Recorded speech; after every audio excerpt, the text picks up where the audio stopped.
이 시간에도 하나님께서 우리를 붙잡아 주셔서 우리의 마음을 만져주시고 하나님께서 우리 가운데 임재해 주신 놀라운 시간 되게 해주시옵소서. 이 새벽에 드리는 이 예배를 통하여서 우리 헌신이 주님 앞에 보좌 앞에 상달될 때에 하나님께서 우리 가운데에 오병이의 기적을 베풀으시는 기적을 볼 수 있도록 도와주옵소서. 예수님의 이름으로 기도드립니다. 아멘. 사도행전 25장 1절부터 27절까지 말씀 오늘 같이 읽을 때에 하나님께서 우리에게 주시는 계시의 말씀을 기억하겠습니다. 제가 먼저 1절을 봉독합니다. 베스도가 부임한 지 3일 후에 가이사랴에서 예루살렘으로 올라가니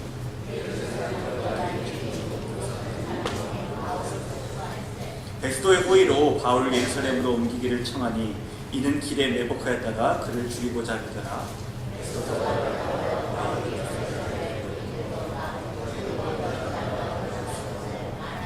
또 이르되 너희 중 유력한 자들은 나와 함께 내려가서 그 사람에게 만일 옳지 않은 일이 있거든 고발하라 하니라.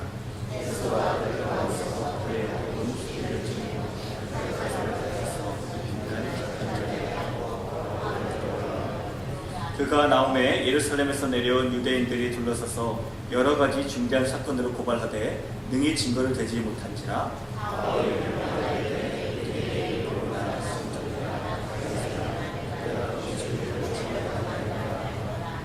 베스도가 유대인의 마음을 얻고자 하여 바울더러 묻되 내가 예루살렘에 올라가서 이 사건에 대하여 내 앞에서 신문을 받으려느냐?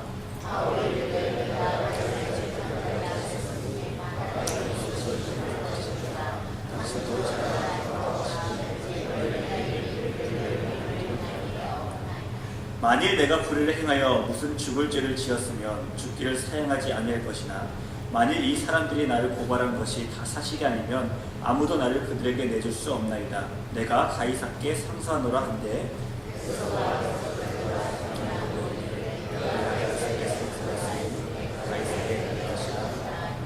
수일 후에 아그리빠 왕이 버니게가 베스도에게 문안하러 가이사랴에 와서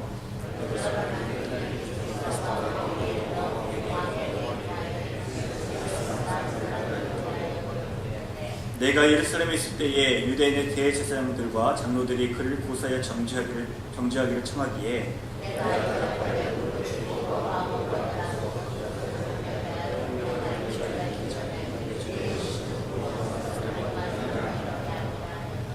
그러므로 그들이 나와 함께 여기 오매 내가 지체하지 아니하고 이튿날 재판자리에 앉아 명하여 그 사람을 데려왔으나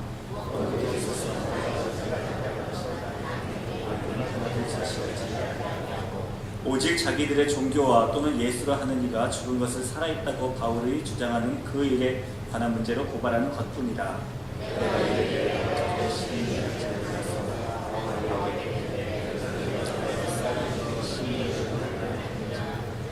바울은 황제의 판결을 받도록 자기를 지켜주기로 호소하므로 내가 그를 가이사에게 보내기까지 지켜두라 명하였노라 하니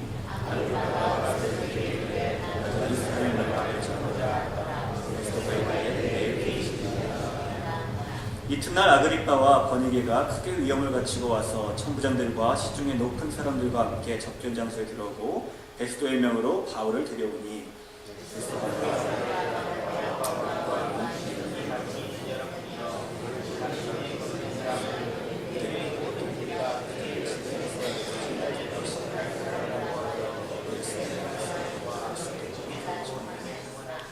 내가 살피건대 죽일 죄를 범한 일이 없더이다. 그러나 그가 황제에게 상소한 거로 보내기로 결정하였나이다.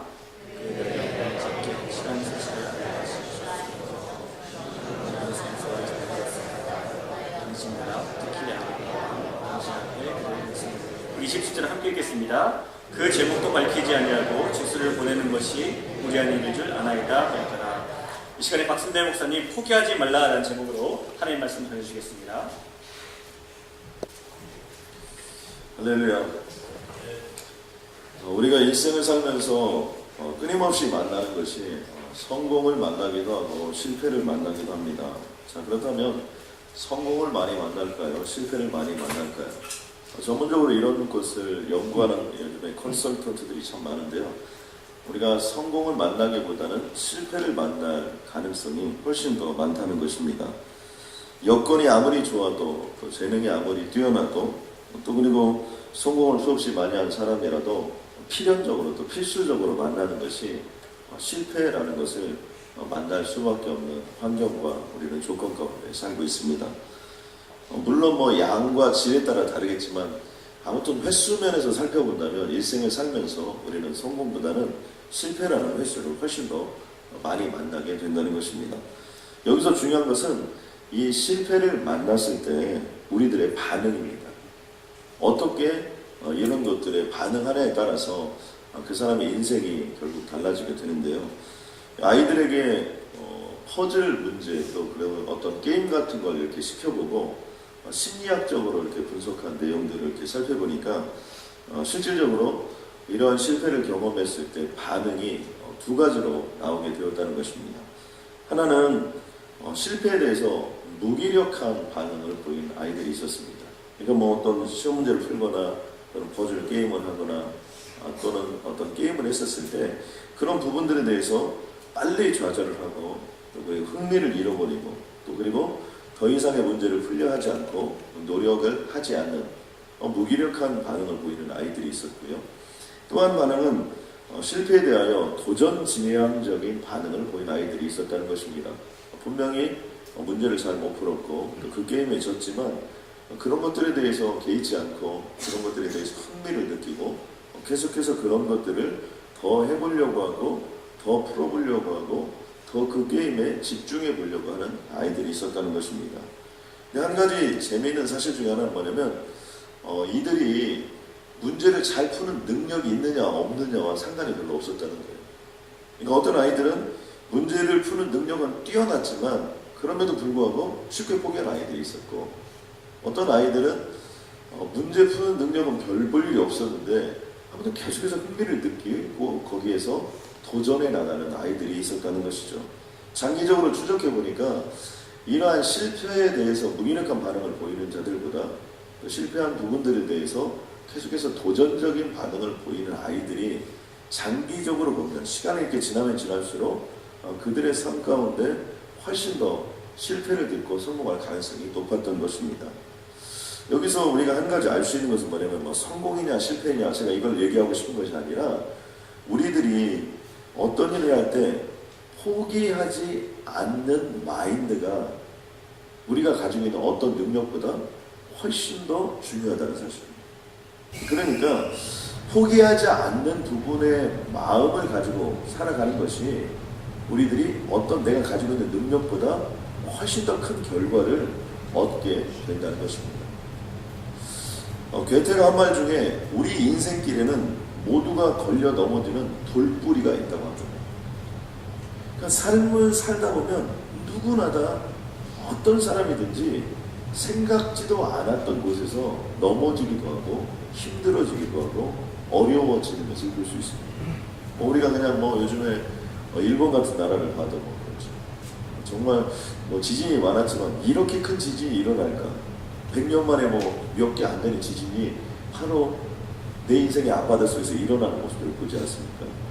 그런데 괴테가 한마디 더 했는데 그건 뭐냐면 그 돌뿌리가 언제 어디서 걸려서 넘어지는지 우리가 잘 모른다는 것이 우리의 가슴 아픈 모습이라는 거죠. 이 사도 바울의 모습을 보면 우리는 그런 부분들을 알 수 있습니다. 아무튼 끊임없이 어렵고 힘들고 고통스러운데 계속된다는 거예요. 이 위기가 어느 한순간 지속되고 어느 한순간 사라지고 이런 것이 아니라 그 위기라는 것이 선교지에 있을 때나 선교지에 들어와 있을 때나 또 그리고 일상의 상태에 돌아와 있을 때나 계속해서 이 위기들이 연속적으로 펼쳐진 걸 볼 수 있고 우리가 어떤 사람들을 볼 때 저 사람 힘들겠다 하는데 힘든 사람에게 더 힘든 것들이 몰려오는 것처럼 오늘 사도 바울의 모습을 보면 그동안에도 힘들었는데 계속해서 힘든 것들이 지속되고 반복되어지는 모습이 안타깝게 우리의 삶 가운데 펼쳐지게 되는 모습을 볼 수 있습니다. 사도 바울은 예루살렘으로 돌아와서 대제사장 아나니아와 또 그리고 더돌로라는 그 변호사를 통해서 고발을 당했고 그때부터 시작해서 백부장에서 천부장으로 천부장에서 다시 벨릭스라는 총독 앞으로 갔습니다. 그런데 이 벨릭스라는 총독이 막상 조사를 해보니까 별게 없었어요. 무슨 죄가 특별하게 있는 것도 아니고 또 그렇다고 무죄라고 풀어주자니 사도 바울을 죽이려고 하는 사람들이 밖에 있고 또 로마의 시민권을 갖고 있다 보니까 그냥 방치했다가 혹시 이 사람이 죽으면 문제가 발생할까 그냥 엄청난 문제도 아니고 어떤 그렇다고 뭐 작은 문제도 아니고 이것도 아니고 저것도 아닌데 이것을 끄는데 2년이라는 시간이 흘러간 겁니다. 여러분 우리의 삶 가운데서 이것도 아니고 저것도 아닌데 결론이 나지 않을 때 여러분 얼마나 답답합니까? 그런데 이게 2년이라는 시간이 지났는데 2년여의 시간이 지나면서 총독이 바뀌어 버렸어요. 얼마나 세월이 많이 흘러갔는지 알 수 있죠. 그 다음 총독이 베스도라는 총독이 부임했는데 베스도라는 총독이 부임한 지 3일 만에 가이사라에서 예루살렘으로 올라갔다고 하면서 오늘 본문이 시작합니다. 이 내용을 보면 이 베스도라는 사람도 상당히 기회주의자인 것을 알 수 있습니다. 왜냐하면 오자마자 예루살렘으로 올라가서 대제사장들과 고위 공직자들을 만나는 것입니다. 물론 뭐 상견례일 수도 있지만 아무튼 먼저 위에 있는 사람들부터 챙기는 거 보니까 이 사람도 좀 만만치 않은 사람인 것 같습니다. 그런데 그 처음 만나는 상견례 자리에서 이 대제사장들과 이 고위 공직자들이 요청한 것이 있습니다. 그것은 뭐냐면 바울을 고소하고 또 그를 우리에게 보내어 달라는 것입니다. 이전에 보니까요, 유대인 중에 높은 사람들이 바울을 고소할세 베스도의 호의로 바울을 예루살렘으로 옮기기를 청한 겁니다. 당신이 처음 왔고 우리들하고 이런 관계를 맺고 있으니까 한번 보내어 달라는 겁니다. 그런데 어떻게 돼? 여전히 똑같죠. 이는 길에 레보카에다가 그를 죽이고자 합니다. 우리가 여기서 한 가지 깨달은 점은 뭐냐면 사람은 쉽게 변하는 것이 아니라는 것을 여기서 알 수 있습니다. 그러니까요, 2년의 세월이 지났는데도 불구하고 여전히 바울을 고소하고 있고요. 여전히 그를 잡아 죽이겠다고 똑같은 방법이에요. 이것도 방법도 뭐 달라진 것도 아니에요. 여전히 청하고 중간에 메보카에다가 죽이고 2년 전에 있었던 일인데 지금도 이런 일들을 하고 있는 것을 볼 수 있습니다. 우리가 이런 것을 통해서 볼 때 어떤 삶을 시작하느냐가 굉장히 중요합니다. 누구와 함께 시작하느냐도 중요하고요. 또 그리고 어떤 방법으로 가느냐도 중요합니다. 왜냐하면요, 사람은 다 자기가 살아온 대로 살아갈 가능성이 굉장히 높습니다. 이 습관이라는 것이 제2의 천성이다 이런 얘기를 하는 것처럼 어떤 삶을 시작하고 어떤 사람과 어떻게 그 일을 걸어갔느냐는 여러분 시간과 세월이 흘러도 똑같은 모습을 볼 수 있습니다. 베드로 전서에 보니까 5장 8절에 근신하라 깨어라 너희 대적 마귀가 오는 사자같이 두루다니며 삼킬 자를 찾는다고 합니다. 그러므로 너희는 믿음을 굳게 하여 그를 대적하라 얘기하면서 이런 얘기를 합니다. 이는 세상의 너희 형제들도 동일한 고난을 당하는 줄로 알미라. 무서운 것은요, 우는 사자가 항상 우리를 잡아먹으려고 삼킬 자를 찾아다니는 세상이 우리의 세상이라는 거예요. 철학에 보면 이런 내용이 하나 나옵니다. 인생이 뭐냐? 인생은요, 어떻게 잘못해가지고 내가 이 어떤 낭떠러지가 있는 구덩이에 빠지게 되었습니다. 그런데 그냥 어떻게 헤매다가 보니까 동아줄을 하나 잡았다는 거예요. 그런데 이 동아줄을 잡아가지고 어떻게 피할 길이 없는 거예요. 이쪽으로 잡아도 미끄러져, 저쪽으로 잡아도 미끄러지는데 저 위에서는 쥐새끼들이 이 동아줄을 갉아먹고 있는 거예요. 그러니까 지금 동아줄이 끊어질라 말라 왔다 갔다 하고, 그래서 어떻게든지 해가지고 몸을 오른쪽으로 기울여가지고 이 옆에 있는데 뭔가 돌뿌리라도 있는데 조금 편하면 돌뿌리가 무너져 버려가지고 다시 이쪽으로 오고, 다시 이쪽에서 뭔가를 잡으려고 하면 다시 이쪽으로 가고. 인생이라는 게 그런 거라는 거예요. 그러니까 편할 날이 없는 거예요. 그럼 오는 사자같이 이거 피했는데 더 큰 것이 밀려오는 거예요. 인생은 고해다 이런 단어가 있습니다. 고통의 바다라는 말인데, 여러분 선장이 배를 타는 사람이 바다를 나가면서 뭐 정말 마드로스 그다음에 파이프를 입에다 물고, 와 오늘은 날씨가 선명하고 이번 항해에는 아무 일이 없겠지, 이런 건 선장이 아니라는 거예요. 그것은 다 어디서 노래하는 거냐면 육지에서 하는 노래들이라는 거예요. 잔잔한 바다, 저녁 노을. 여러분 바닷속에 막상 나가보면요, 아무리 잔잔한 바다에도 파도가 있고요, 아무리 잔잔한 바람에도 얼마든지 위험의 요소들이 있거든요. 그러니까 인생이라는 바다를 우리가 살아가다 보면 여러분 어떤 위험도 매일매일 아무 일이 없을 것 같지만 매일매일 아무 일이 없는 그 가운데서도 일이 일어나게 되는 거고요. 또 상상하지 못할 만큼 아무리 높은 방파제를 세워도 이번에 일본의 쓰나미처럼 10m가 넘는 적어도 14m 이상은 될 거라고 그 사람들이 쳤죠. 파도가 와서 친 것을 보니까 집의 높이나 이 건물의 높이를 보니까 적어도 14m 이상이 없는 거예요. 14m 높이 이상의 방파제를 세우면 또 되는 거냐? 언제 어떻게 될지 모른다는 겁니다.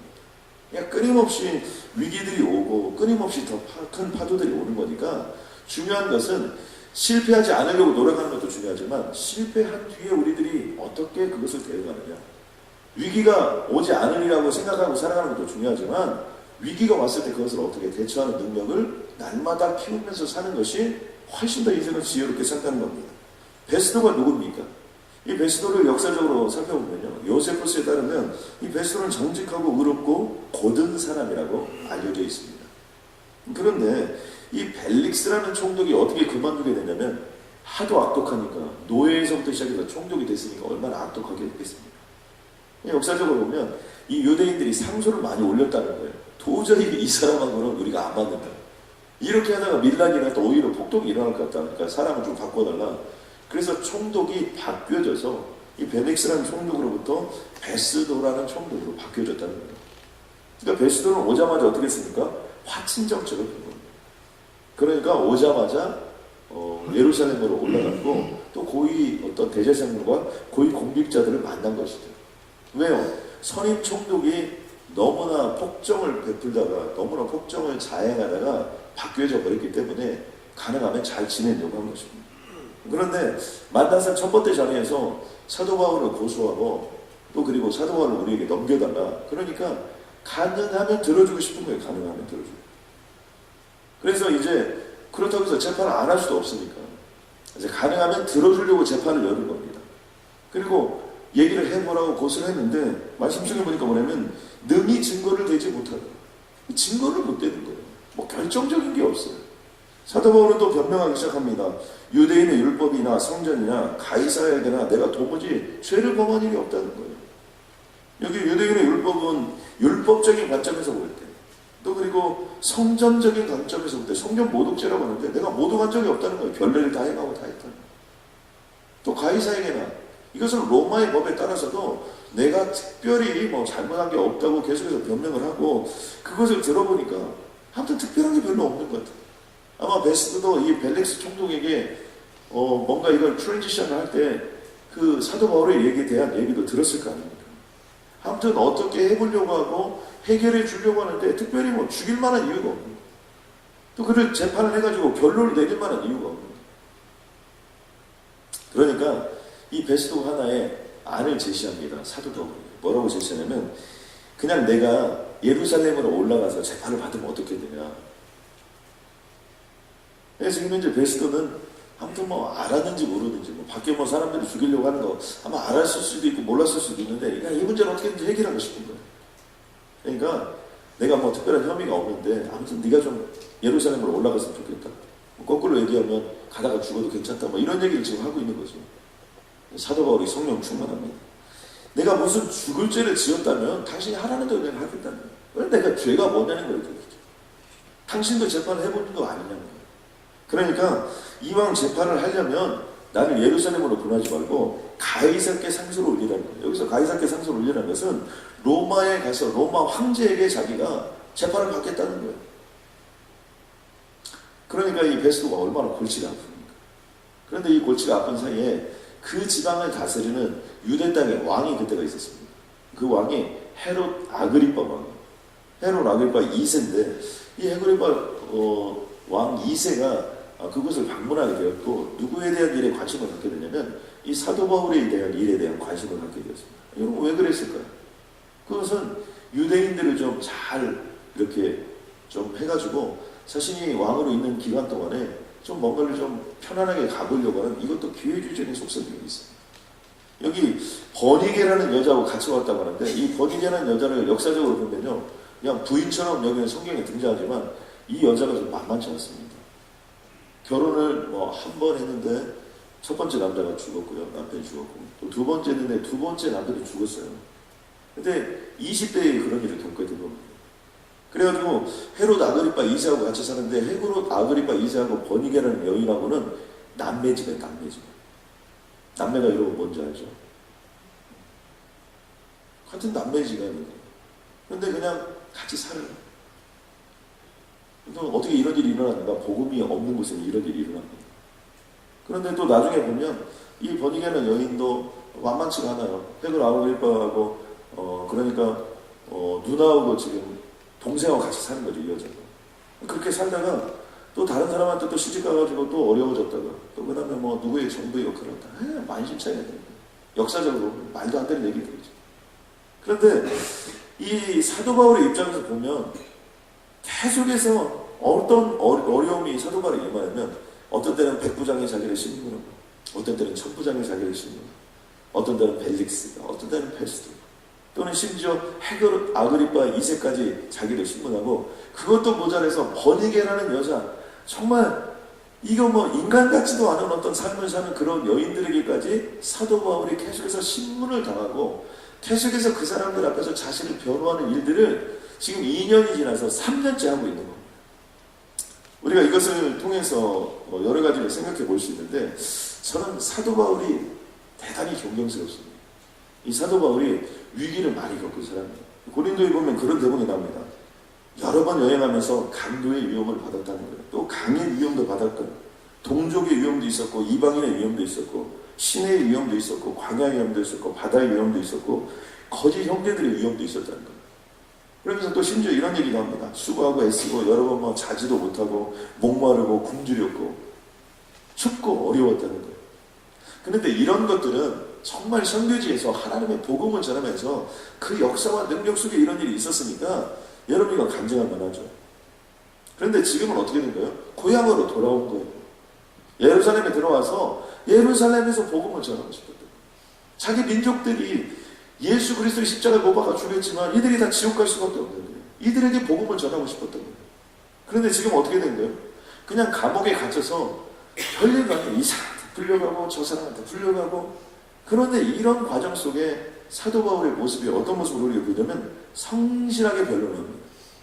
또 그들에게 자신이 전하는 도가 무엇인지 예수 그리스도가 무엇인지 계속해서 복음을 전하는 사람입니다. 이 사도 바울이요 디모데 후서에 보면 디모데에게 이런 얘기를 합니다. 너는 말씀을 전파하라. 때를 얻든지 못 얻든지 항상 힘쓰라. 범사에 오래 참음과 가르침으로 경책하며 경계하며 권하라 이렇게 되어 있어요. 그러니까 이 사도 바울이 하는 얘기가 뭐냐면 때를 얻든지 못 얻든지 계속해서 복음을 전하는 삶을 살라는 거죠. 저는 이 모습 속에서 무엇을 알 수 있냐면요. 우리가 일이 잘 풀려서 모든 것들이 잘 될 때도 여러분 잘할 수 있습니다. 또 어떤 때는 일이 너무나 어려워가지고 힘들 때도 잘할 수 있어요. 그런데 어떤 때는 이것도 아니고 저것도 아니고 사도 바울이 여러분 어떤 결론이 날 때 여러분 뭐 크게 특별히 지은 죄가 아님에도 불구하고 또 그리고 다 재판을 했는데도 불구하고 결론을 내려야 되는데 결론을 안 내릴 때 얼마나 답답했어요. 그런데 그 속에서도 계속해서 사도 바울은 복음을 전하고 변론하는 모습을 볼 수 있습니다. 우리가 여기서 한 가지 알 수 있는 건 뭐냐면요. 위기라는 것은 우리 인생의 부족한 부분을 보완할 수 있는 새로운 기회가 된다는 거죠. 사도 바울은 이 기간 2년이 넘어서 3년 동안이나 이렇게 하는 기간 동안에 어떤 부분이 성장하고 자라게 되느냐면 그동안에는 그냥 이방인들에게 복음을 전했던 거죠. 그리고 우리가 그동안에 봐왔던 것은 뭐 자주형사 루디아 또 그리고 간수장 또 그리고 죄수들 뭐 이런 사람들이 주로 복음을 전했습니다. 그런데 지금은 사도 바울은 지난 3년의 기간 동안에 주로 누구를 만난 거예요? 사도 바울이 보통 복음을 전하면 절대로 복음을 전할 수 없었던 당시의 최고의 리더자들을 만나는 거죠. 총독을 만나는 거예요. 천부장을 만나는 거예요. 백부장을 만나는 거예요. 그리고 헤롯 아그리파 왕까지 만나는 거예요. 그리고 그런 사람들을 뒤에서 조종할 수 있는 어떤 그런 여자들, 어떤 그런 사람들을 계속해서 만나면서 사도 바울은 무엇을 드디어 터득하게 되냐면 아주 높은 사람이든지 아주 천한 사람이든지 그들이 누구든지 전천후로 복음을 전할 수 있는 실력과 능력을 이곳에 키움을 받게 된다는 거예요. 그런데 사도 바울이 나는 복음을 전하려면 이제부터 총독에게 복음을 전해야 되겠다. 이제 총독을 상대로 내가 연습을 해야지. 이렇게 해서 한 게 아니라 하나님이 그 길을 인도해 주시고 역사해 주시고요. 그 길을 통해서 결국에는 어디로 가냐면 로마로 향하게 되는 것이고 로마에 가서 결국에는 로마의 친위계들 그 사람들에게 복음을 전하는데도 부족함이 없이 복음을 전할 수 있도록 만들어준다는 거죠.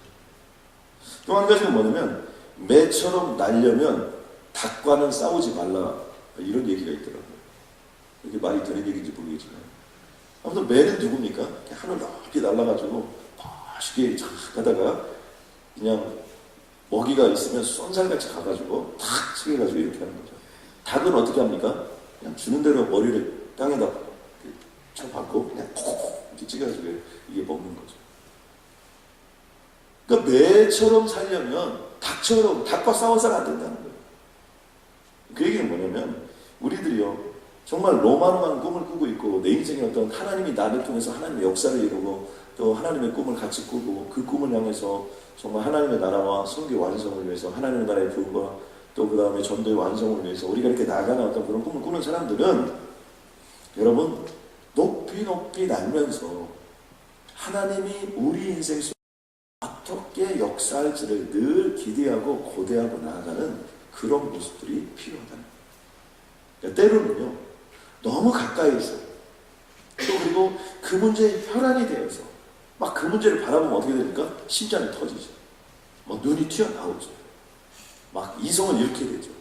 근데 그러지 말고 한 걸음 더 뒤에 떨어져서 또 그리고 조금 더 높은 곳에서 우리의 인생을 조명해보고 관찰해봄으로 말미암아 우리들은 훨씬 더 영적으로가 됐든 또 그리고 육신적으로 됐든 하나님이 하시는 일을 바라볼 수 있게 된다.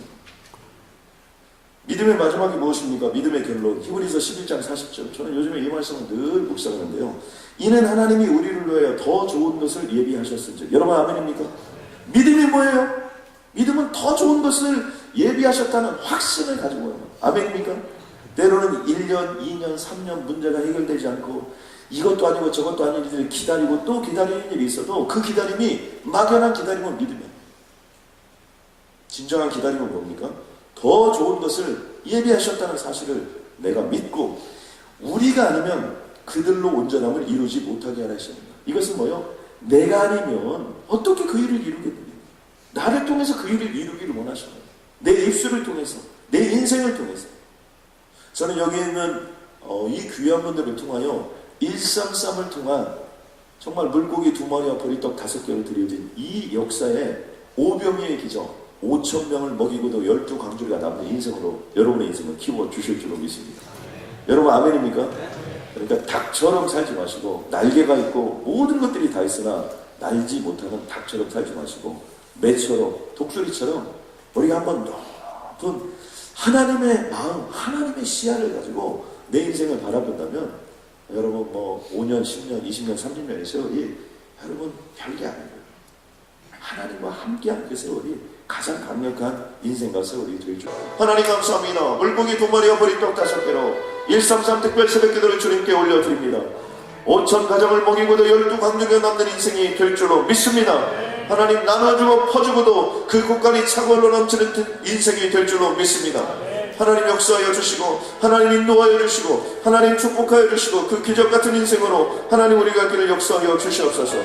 학대를 받을수록 더욱더 번성해졌던 것처럼 사도 바울이 어렵고 힘든 과정을 겪으면 겪을수록 그의 인생이 보완되어졌고 닭이 아니라 정말 하늘을 나는 매처럼 아니 매가 아니라 하늘을 나는 독수리처럼 하나님 앞에 쓰임받았던 것처럼 하나님 우리들의 인생도 이 불황의 시대의 준비가 되어져서 호황의 시대에 하나님의 영광을 올려드릴 수 있는 그러한 인생들이 되게 하여 주옵소서. 하나님 동부산의 교회가 그런 교회가 되게 하여 주시옵소서.